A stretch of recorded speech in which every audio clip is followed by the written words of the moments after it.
A little bit about myself. My current role is I head up innovations for Capgemini, Australia and New Zealand.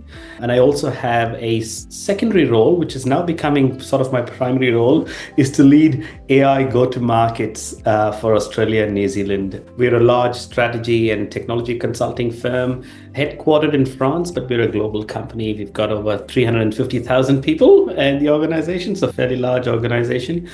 We help our clients navigate the innovation landscape. How can something that is, whether it's a new piece of technology or it's an emerging business model, how can we map that to our clients? So how can our clients de-risk any investments they're about to make? There's some tremendous progress that is being made in artificial intelligence, and quantum computing is also emerging in the background. So what does all of that mean for large organizations and enterprises? And that's my role, and that's what my team does. How did you get into AI? Actually, I specialized in AI academically. So I specialized in a subject called artificial neural networks. It was something you did in the labs. You would run experiments, and it was never really mainstream. And now everything is AI first. I'm talking to some of my clients, and they're already beginning to think everything from an AI first mindset. From a research lab product to now, a mainstream, it's quite a shift. I never got to really work in my area of specialization, Rebecca, for a very long time, because it was in the research space. And there was no application in the real world, so to speak, at that time, or very little application in the real world. About halfway through my career, I was with a company called IBM, and sort of pioneers in this whole artificial intelligence space. And they were literally looking for people who had background in AI, because they were starting to commercialize what was a lab product for IBM. That's when I put my hand up, and I did a lot of work with IBM for many years in that AI space. It was almost like coming back to my real interest in my real career, and that was halfway through my career, and it's been no looking back since then. I've worked with a lot of organizations in Australia, very early adopters of AI, from mining and utilities like Woodside to IP Australia, to Victoria Cancer Council, and some of these large organizations that had the appetite and the investment for something emerging as AI a few years ago.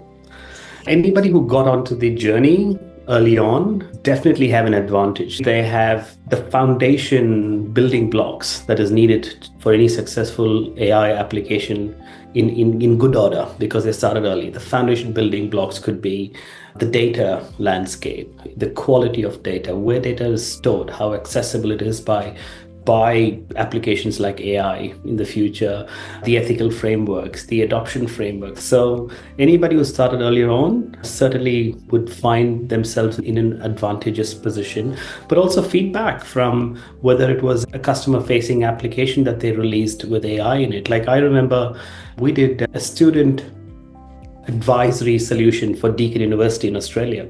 I'm going back 7 years ago. Very basic. It was meant to understand a body of knowledge around frequently asked student questions, like, from very basics like navigating the campus to career advisory. We didn't go too deep into career advice. It was the technology, I think, wasn't just ready for that kind of deep knowledge assistance. And Deakin University particularly, they started on that journey a few years ago. And we had to understand the quality of data they had. Like, was the library clearly specified? The building number was specified? Was it all available in these knowledge articles? Or were they conflicting? Had they moved, let's say they a certain building and they hadn't updated the documents? All of that surfaced up when we started to teach these machines on how to assist, because it said, hey, now I'm getting conflicting kind of answers for the same question, because there's two different articles talking about different things, and so on and so forth. The primary technique was natural language processing, and intent detection was the core of what we built then. We would spend months and months to fine-tune this. You could do that over a weekend today. I'm not kidding. It's only been like, let's say, 6 or 7 years. You could do some of that work that we spent months in days today. I think AI was always a very promising and a high potential kind of a general purpose of a technology. We never saw AI as a side thing. If AI became mainstream, it would always be general purpose like. When I say general purpose, like it's electricity or a broadly impacting kind of a technology. It was always that. Machine learning, the roots of AI. The problem was, availability again of data and availability of talent and computation was so hard to find. Even you could go to the most high-powered computation resources and it would still not be sufficient. So it remained small. I think when the technology itself, the evolution of the technology from machine learning to that deep learning, I think that's when things started to fall into place. The paper we cite, we talk about all the time, attention is all you need from Google DeepMind. One paper just changed the complete thinking of how AI should be approached. I think that was the penny fall moment from a technology perspective. I think the next big stop is AGI. Yeah. And there's so much of developments that are happening in such quick iterations, it is hard to keep up. And some of them are incremental and some of them are quite profound. Like, how we've gone from large language models and just, grappling with what large language models and pre-trained transformers can do. And just before we could fully grapple with that, we've moved on to agentic systems and AIs with a little more agency and access to tools and can do multiple things and multimodality. All of this just happened it feels like it's happening in the background. Like, ChatGPT was predominantly a text model. And very quickly, we didn't know how the image capabilities came in. I mean, we knew there was image happening, there was text happening, and there's audio happening. Suddenly, all of this have just come together. And now I can run a deep research, which is a completely different thought process than a simple Q&A to running an image generation. They're all different things. So that whole multimodality has just happened in the background so quickly. Yeah, it's funny that you say that because I would, as an everyday user, I would say the performance I get out of something like images today than even a month ago is transformative. A month ago, images struggled with text and images. Today, it can render perfect text as an image. Yeah. Like, it's constant. Yeah. It is. It's just constant iterations that's happening in the background. I think the only time we would really stop and, sort of really appreciate the development is when we hit that AGI mark. But everything, although it's so profound and such high impact iterations, we're not able to stop and think because it's like, hey, come on, it's been 3 weeks since I've had a big AI announcement. What's happening? It's almost an expectation. Roles like mine, I love what I do is just because of these kind of developments that's happening in the market. How do I translate that constantly? I was talking to my clients about applying large language models into the organization.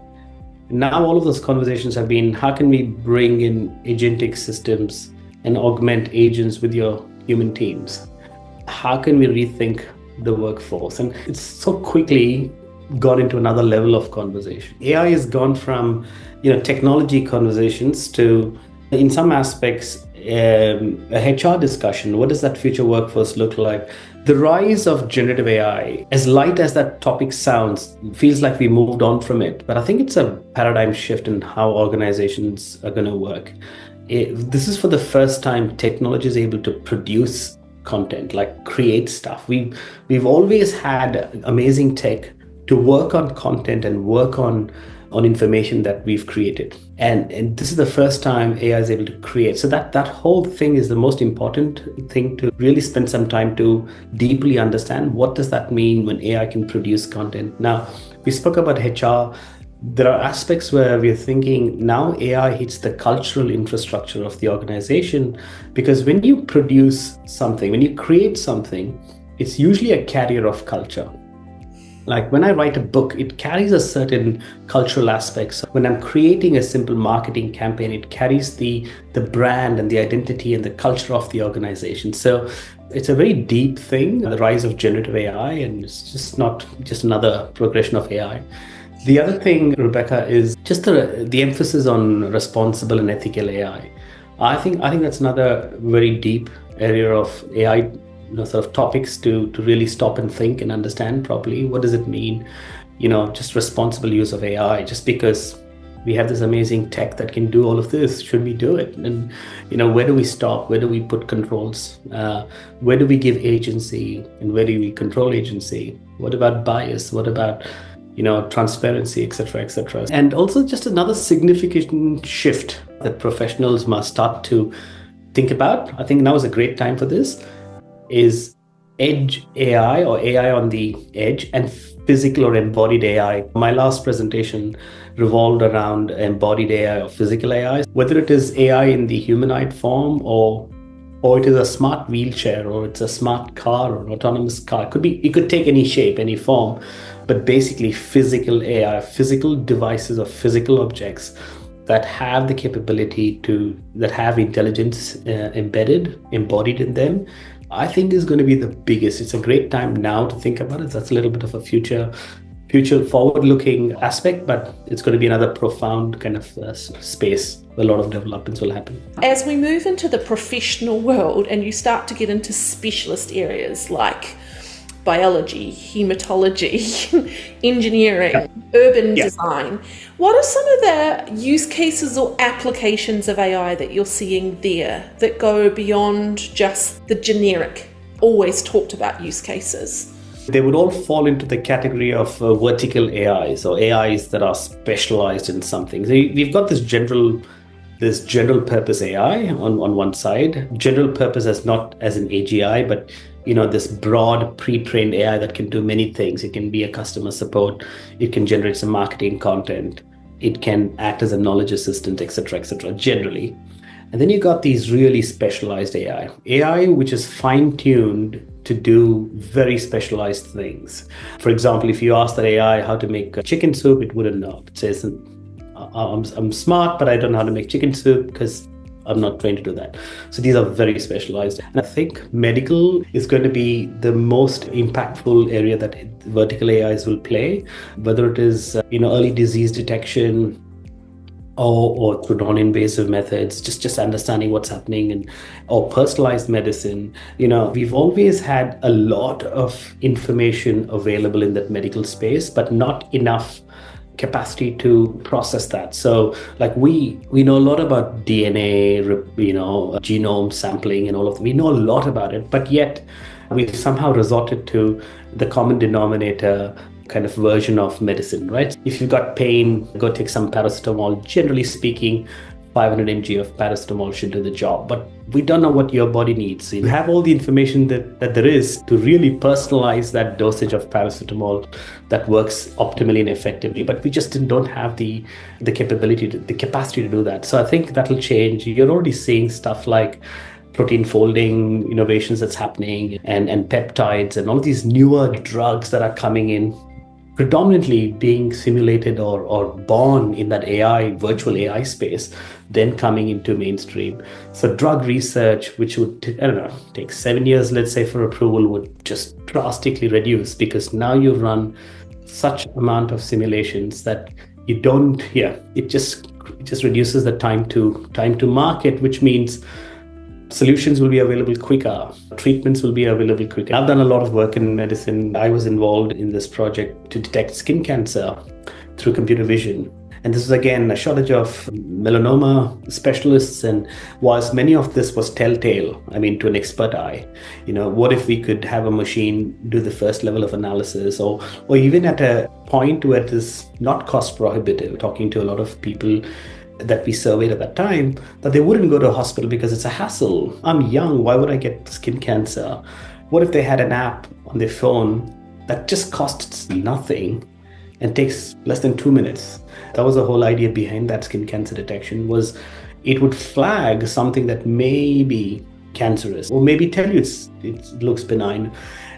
And then you could go and take the next step. I think it really impacted people. I remember going to Bondi Beach and really taking this app out and scanning people. And I remember very vividly telling them that, look, this looks suspicious. You may want to go and see a doctor. Just the fact that we could catch that. And they were looking pretty startled and like, no, come on. Hopefully it impacted people in a positive manner. Today, I think you could have AI systems that are much, much more accurate and expert than many non-specialist doctors, certainly. But the other area is, I think, education. I think personalized learning platform. Again, personalized learning, adaptive learning. And these are concepts that have been around, and we've done a great deal of progression in them. But I think it'll just go through another paradigm shift where, imagine a child today that has access to the world's best tutor on their phone, like just a teacher that knows everything, like from quantum computing to physics to chemistry to biology to arts and literature,